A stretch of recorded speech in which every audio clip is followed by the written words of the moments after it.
नमस्कार दोस्तों, स्वागत है आपका हमारे चैनल पर। आज हम एक ऐसे टॉपिक पर बात करने वाले हैं जो हर भारतीय का सीना गर्व से चौड़ा कर देगा। भारत जिस हथियार की टेस्टिंग करने जा रहा है वो मिसाइलों की दुनिया में तूफान लाने वाला है। जी हाँ, भारत की ध्वनि मिसाइल। ये वो मिसाइल है जो ब्रह्मोस से भी तेज है, चीन के DF-26 से कई गुना ज्यादा विनाशक और पूरी दुनिया के साथ साथ भारत के लिए एक गेम चेंजर साबित होने वाली है। 2025 के अंत तक DRDO अपनी सबसे महत्वाकांक्षी परियोजना का परीक्षण करने जा रहा है, ध्वनि हाइपरसोनिक ग्लाइड व्हीकल यानी HGV।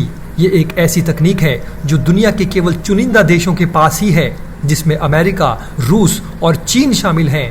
लेकिन अब भारत भी इस एलीट क्लब में शामिल होने के लिए तैयार है। कल्पना कीजिए, एक मिसाइल जो ध्वनि की स्पीड से 5 गुना ज्यादा तेज उड़ती है, यानी 7400 किलोमीटर प्रति घंटा, दुश्मन की डिफेंस सिस्टम को चकमा देकर सीधे टारगेट पर धावा बोलती है। लेकिन सवाल यह है, क्यों है ये इतनी खास? इसका डिजाइन DRDO के हाइपरसोनिक टेक्नोलॉजी डेमोन्स्ट्रेटर व्हीकल यानी HSTDV पर आधारित है, जिसमें भारत ने स्क्रैमजेट टेक्नोलॉजी में महारत हासिल की है। और फैक्ट ये है कि भारत ने रैमजेट इंजन के टेस्ट में लगातार 1000 सेकंड से ज्यादा समय तक परफॉर्मेंस दी है। ये कोई छोटी बात नहीं है। तो आज के इस वीडियो में हम डिटेल में खोलेंगे इसकी हर लेयर, ब्रह्मोस की कहानी से शुरू करके चीन के DF-26 की ताकत, HSTDV की सफलता और ध्वनि क्यों बनेगी भारत की सुपर पावर। सब कुछ बताएंगे आगे, लेकिन वीडियो में अब आगे बढ़ने से पहले कमेंट बॉक्स में भारत माता की जय और वंदे मातरम जरूर लिखें। तो दोस्तों पहले थोड़ा पीछे चलते हैं। भारत की डिफेंस जर्नी कोई नई नहीं है। 1980s में integrated guided missile development programme IGMDP से शुरू हुई ये कहानी आज हाइपरसोनिक लेवल पर पहुंच गई है। DRDO ने अग्नि, पृथ्वी, आकाश जैसी मिसाइलें बनाई जो आज इंडियन आर्मी की रीढ़ हैं। लेकिन असली गेम चेंजर आया 2001 में, ब्रह्मोस। भारत और रूस की ज्वाइंट वेंचर ब्रह्मोस एरोस्पेस ने इसे बनाया। इसका नाम ब्रह्मपुत्र और मॉस्कवा नदियों से मिला है। ये दुनिया की सबसे तेज सुपरसोनिक क्रूज मिसाइल है। ब्रह्मोस 2022 में फिलीपींस को भी एक्सपोर्ट की गई और ये पहला मौका था जब भारत ने इतनी एडवांस्ड मिसाइल बेची। लेकिन अब समय आ गया है अगले लेवल का, क्योंकि दुनिया हाइपरसोनिक की तरफ जा रही है, जहां स्पीड मैक 5 से ऊपर होती है। और यहाँ भारत पिछड़ नहीं रहा। DRDO ने 2010 से HSTDV पर काम शुरू किया, जो स्क्रैमजेट इंजन पर बेस्ड है। अब ये स्क्रैमजेट क्या है? तो दोस्तों, एक ऐसा इंजन है जो हवा से ऑक्सीजन लेकर फ्यूल जलाता है और हाइपरसोनिक स्पीड पर काम करता है। अमेरिका, रूस और चीन जैसे देशों ने ये टेक्नोलॉजी डेवलप कर ली है। लेकिन भारत ने 2020 में HSTDV का सफल फ्लाइट टेस्ट किया, जहां ये मैक 6 स्पीड पर 20 सेकंड तक उड़ी। और 2025 में ग्राउंड टेस्ट में इंजन ने 1000 सेकंड से ज्यादा रन किया। यह रिकॉर्ड ब्रेकिंग है। इससे साबित होता है कि भारत अब हाइपरसोनिक क्लब में शामिल हो चुका है। अब बात करते हैं ब्रह्मोस की, जो भारत की प्राइड है। ये मिसाइल क्यों है इतनी डेडली? सबसे पहले इसकी स्पीड, मैक 3 पर उड़ते हुए ये दुश्मन के रडार को चकमा देती है। रेंज 450 किलोमीटर तक और पेलोड 300 kg तक एक्सप्लोसिव कैरी कर सकती है। ये एंटी शिप मिसाइल है, मतलब जहाजों को डुबाने में माहिर। लेकिन लैंड अटैक वर्जन भी है इसका। ब्रह्मोस 2 पर भी काम चल रहा है, जो हाइपरसोनिक होगी, यानी मैक 7 तक। लेकिन अभी की ब्रह्मोस ने 70 से ज्यादा टेस्ट किए, सभी सफल हुए। इंडियन नेवी की INS राजपूत से पहला लॉन्च 2003 में हुआ और ये MTCR यानी मिसाइल टेक्नोलॉजी कंट्रोल रिजीम के तहत रेंज लिमिट थी। लेकिन 2016 में भारत MTCR में शामिल हुआ तो इसकी रेंज बढ़ा दी गई।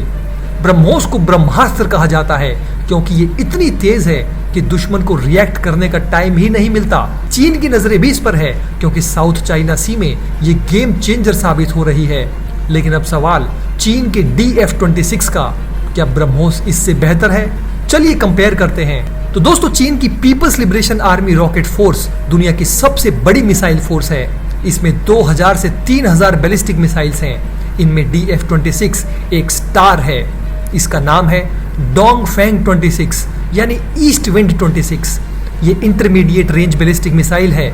इसकी रेंज 4000 किलोमीटर तक है। ये 2015 में इंडक्ट हुई और इसे गुआम किलर कहते हैं क्योंकि ये अमेरिका के गुआम बेस को टारगेट कर सकती है। DF-26 कन्वेंशनल और न्यूक्लियर दोनों वॉरहेड्स कैरी कर सकती है। इसकी स्पीड री एंट्री पर मैक 10 तक लेकिन ये बैलिस्टिक है, मतलब आर्क में उड़ती है। इसकी पेलोड क्षमता 1200 से 1800 किलो तक है। चीन ने इसे 2018 में परेड में दिखाया था, लेकिन इसकी कमजोरी ये है कि ये प्रेडिक्टेबल ट्रेजेक्टरी वाली है, तो एडवांस्ड मिसाइल डिफेंस जैसे थार्ड इसे इंटरसेप्ट कर सकते हैं। चीन की मिसाइल्स भारत से ज्यादा हैं, लेकिन क्वालिटी में भारत तेजी से कैचअप कर रहा है। और अब ध्वनि आएगी तो DF-26 पुरानी लगेगी। ध्वनि की नींव है HSTDV। DRDO ने 2010 में इसे शुरू किया। 7 सितंबर 2020 को पहला सफल फ्लाइट टेस्ट। अग्नि मिसाइल से लॉन्च मैक 6 स्पीड पर 20 सेकेंड उड़ी। ये स्क्रैमजेट इंजन पर बेस्ड है, जो सुपरसोनिक कॉम्बशन रैमजेट है, मतलब हवा की स्पीड से फ्यूल जलाती है, कोई मूविंग पार्ट्स नहीं। 2016 में ATV D02 टेस्ट में 5 सेकेंड मैक 6, 2019 में HSTDV टेस्ट, 2025 में ग्राउंड टेस्ट में 1000+ सेकेंड रन। इससे थर्मल बैरियर कटिंग डेवलप हुई, जो 2000 डिग्री टेम्परेचर झेलती है। भारत अब एंडोथर्मिक फ्यूल्स पर काम कर रहा है। अमेरिका का X-51A सिर्फ 210 सेकेंड रन कर पाया। चीन का शिंगकोंग 2 भी कम। भारत ने महारत हासिल की तो ध्वनि जैसे हथियार बनेंगे। ये technology long range cruise missile के लिए बूस्ट है। DRDO ध्वनि मिसाइल को इसी साल 2025 के अंत तक टेस्ट कर लेगा। इसका डिजाइन बूस्टर रॉकेट से हाई ऑल्टीट्यूड पर लॉन्च, फिर ग्लाइड करके टारगेट पर। इसकी स्पीड 7400 किलोमीटर प्रति घंटे से भी ज्यादा। ये अनपावर्ड ग्लाइड करती है, ट्रेजेक्टरी चेंज कर सकती है, डिफेंस सिस्टम को चकमा दे सकती है। HSTDV की सफलता से बनी है ये। 2029-30 तक इसे भारतीय सेना में इंडक्ट भी कर दिया जाएगा। ये चीन की DF-26 से भी बेहतर है, क्योंकि मैन्यूवरेबल है, ये प्रेडिक्टेबल नहीं है। ये पाकिस्तान और चीन के लिए एक काला सपना है, जिसे रोकना बेहद मुश्किल है। फ्यूचर में ध्वनि भारत को सुपर पावर बनाएगी। 500+ हाइपरसोनिक मिसाइल्स प्लान किए जा रहे हैं DRDO द्वारा, लेकिन सबसे बड़ा चैलेंज हीट मैनेजमेंट और मटेरियल्स का है। भारत की ये तैयारी मिसाइल जगत में आंधी ला देगी। ध्वनि हाइपरसोनिक मिसाइल भारत के लिए केवल एक हथियार नहीं है, ये हमारी स्ट्रेटेजिक ऑटोनॉमी और टेक्नोलॉजिकल सुपीरियरिटी का प्रतीक है। जब 2025 के अंत में इसका पहला फ्लाइट टेस्ट होगा, तो भारत ऑफिशियली उस एलीट क्लब में शामिल हो जाएगा, जिसमें अभी केवल अमेरिका, रूस और चीन हैं।